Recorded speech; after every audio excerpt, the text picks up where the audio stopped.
Buksa mein डूबता सूरज। गंगा किनारे एक फैसले का दिन। साल था 1764।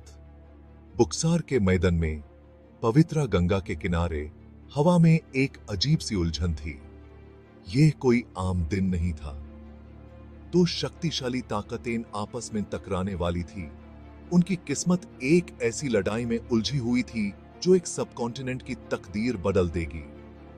एक तरफ थी ईस्ट इंडिया कंपनी की जबरदस्त फौज, जिसके इरादे ट्रेड और कॉन्क्वेस्ट से भरे हुए थे। दूसरी तरफ एक कमजोर मुगल सुल्तनत अपनी धुंधली होती शान को बचाने की कोशिश कर रहा था। इस विदेशी ताकत के आगे टिकने की कोशिश कर रहा था। दाव पर बहुत कुछ लगा था।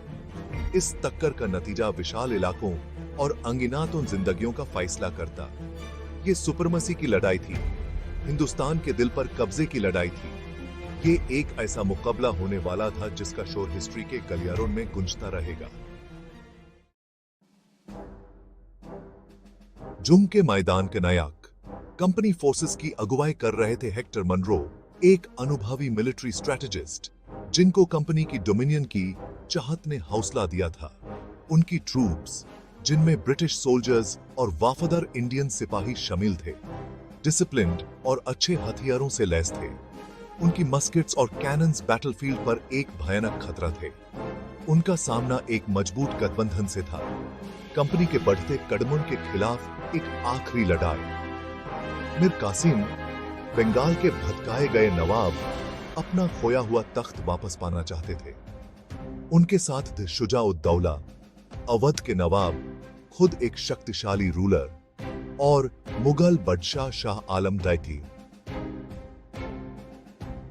बस नाम के लिए बादशाह, लेकिन फिर भी रेजिस्टेंस का एक मजबूत सिंबल। साथ में वो एक कभी शक्तिशाली रहे एम्पायर के आखिरी निशान थे, जो ब्रिटिश एम्बिशन की तेज लहर के खिलाफ अपनी विरासत को बचाने के लिए लड़ रहे थे। इस कॉन्फ्लिक्ट की जड़ें बहुत गहरी थीं। ईस्ट इंडिया कंपनी, जो शुरुआत में स्पाइसेस और दौलत की तलाश में ट्रेडर्स थे, धीरे धीरे पावर और इन्फ्लुएंस में बढ़ते गए। कंट्रोल की उनकी लालच ने उन्हें एग्जिस्टिंग इंडियन रूलर्स के खिलाफ ला दिया। ट्रेड एग्रीमेंट्स में कंपनी की चालाकी, लोकल पॉलिटिक्स में उनकी दखलंदाजी और अपने टेरिटोरियल कंट्रोल को बढ़ाने की उनकी चाहत ने असंतोष के बीज बोए। मुगल एम्पायर, जो आंतरिक कलह और करप्शन की वजह से कमजोर हो गया था, कंपनी के बढ़ते कदमों का सामना करने के लिए तैयार नहीं था। भटका दिए गए नवाब मीर कासिम ने कंपनी के दुश्मनों के साथ मिलकर अपनी खोई हुई पावर वापस पाने का मौका देखा। अवध के नवाब ब्रिटिश इन्फ्लुएंस को बढ़ता देख चिंतित थे और अपने हितों की रक्षा के लिए इस लड़ाई में शामिल हो गए।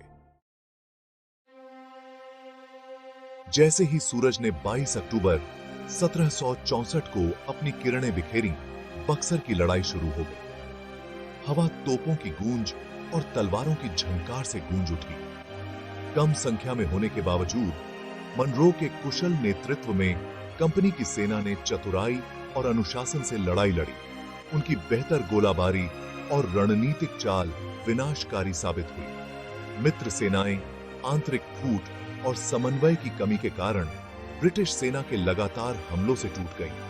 उनके वीरतापूर्ण प्रयास कंपनी की बेहतर रणनीति और हथियारों के आगे बेकार साबित हुए।